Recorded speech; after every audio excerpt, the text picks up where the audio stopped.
Hi, counselors. This quick video is for all of you. I wanted to share with you BrainPop resources because they've actually built out a nice collection of health and SEL lessons that I thought could either be of use to you when you're doing things with students, or perhaps a use of something that you could share with parents because all of your K-5 students will have access to these resources, or even something that you might suggest to a teacher to use in the classroom.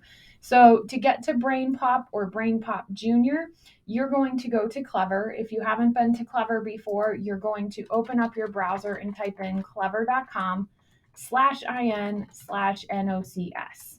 And when you go there, you will get this screen. You're just going to click Student and Teacher Staff Google Login and log in through your Google account. Now, I happen to be in someone's account right now, and once I'm in there, you can ignore all the stuff at the top. We're going to go under the Curriculum District section and be accessing either BrainPop or BrainPop Jr. Students in grades pre-K through 2 all have BrainPop Jr. Students in grades 3 through 5 have both BrainPop and BrainPop Jr. All I have to do to log in is I'm going to click on that icon. I'm going to start with BrainPop Jr., which is accessible pre-K to 5. I'm going to let it log me in, and I am going to select to go into the health section. So in BrainPop Jr., we want to go into the health section. And once you're in the health section, you're going to see all of the topics. So these are the overarching ideas that they have available. So you might click to go onto feelings. And then within feelings, you'll see the various lessons and resources for feelings. So these are all things that you might be addressing with students. Let's say I want to address friends. I would click on friends, and I have a whole bunch of different resources here that I could address with my students.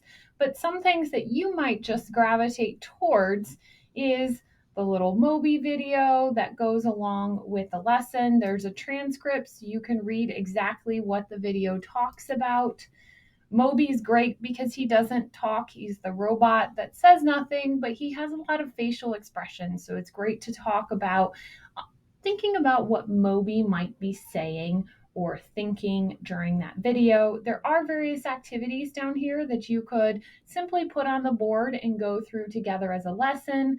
Teachers can actually assign these directly to students, or if a student was opening this on their own, they can click into any of these activities and try them. So this could be another resource that you could share with families as well. If we go back to health,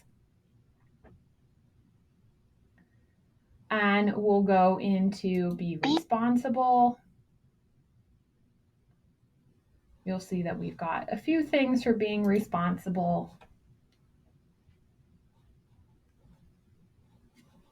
Or I could simply click all health movies, and I'm going to see everything related to health, everything from self-care all the way through some very particular things that would have to do with how you may be working with students. Now, this is BrainPop Jr., accessible to pre-K through second grade.